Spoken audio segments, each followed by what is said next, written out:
we've burned a day and a half on that. We've got a half a day left. We're leaving for Missouri at noon. I've got until sun up to noon to kill my buck.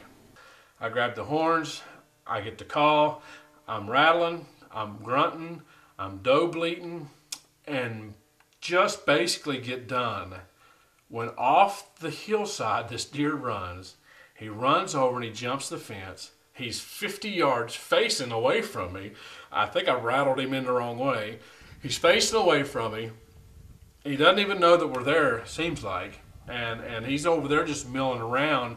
You know, we're both excited. You know, it's the last 2 or 3 hours of the hunt. We're talking back and forth what to do next. Jason gives me the doe bleat, and he says, just use this. I start doe bleating. Bam, bam. You know, the buck's horns actually were facing a different way, and you've seen him just turn completely around. One more, he starts walking. One more bleat, he starts walking. Put the bleat in my pocket. No sense in even bleating anymore. I know where this guy's headed. Comes all the way in, gets out within probably 10 yards of me, wide open. But the way he was coming was Jason was having to shoot camera angle back in behind me or in front of me, or try to shoot through me basically to get as much footage of this buck as he can. And I knew that he wasn't getting much, but there was a big limb that come up out of my tree stand. That's why I let the deer come all the way past. I had my bow ready on this side of the tree. I'm waiting till he comes all the way through. He stops directly in front of me on the other side of the tree and hangs up right there. He's 8 yards, but he's not even all the way past the tree limb, which I would hope that he had passed. He's standing there, you know, he's kind of looking and kind of wondering where this deer's at. You know, kind of gets a little perturbed that he had just heard this doe right here underneath the stand. He's looking for her, and I think, you know, he kind of looks up and he gets a little glimpse of us at 8 yards, and he's like, you know, kind of get the big eyes, and he runs. But the mistake he made was he didn't run far enough. He runs out 20 yards. He's 28 yards now, but as he's running away from me, I turn all the way around in the stand, put my bow across the limb, draw back. When he stops, I'm ready to shoot. I'm already drawn back. He stops, I shoot. I hit him with a Rage and the Mathews bow and the Rage broadhead.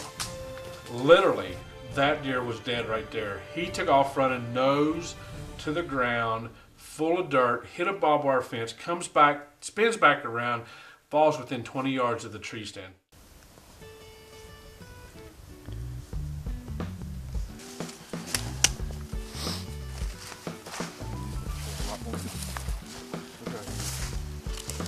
Yeah.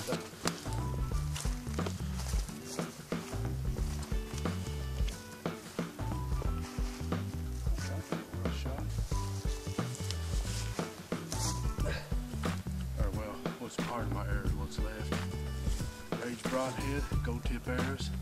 Yep, that's what I'm talking about.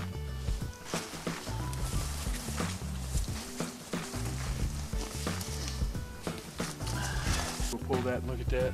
Buck laying right there. Anyways, this deer's dead, and he's fell over, and you know, me and Jason were celebrating, and you know, I can see it in his eyes, and I'm saying, hey, dude, you know, next year we'll have 2. We'll put 2 down next year, you know. And I said, you know, I've had this happen to me before right here. I've done it myself. Don't worry about it. You know, you'll never forget it, but learn from it. Let's move on. We'll get this other deer next year. So hey, you know, we were excited. I was excited taking Jason out there. Anytime that you can take somebody to Illinois and introduce them to the bucks and the caliber of deer that's out there, you know, it's really exciting. Jason thinks of nothing else but Illinois bow hunting now, and that's with Big Neck Outfitters. And for Jason to shoot his first buck, monster buck, with me running the camera at Big Neck in Illinois, first time ever, you know, that was just something that the whole trip was that right there in itself. I know Jason's really excited about next year. We're going to be heading back, and there's no doubt that we're going to be hanging out of the same trees that we was in this year. So.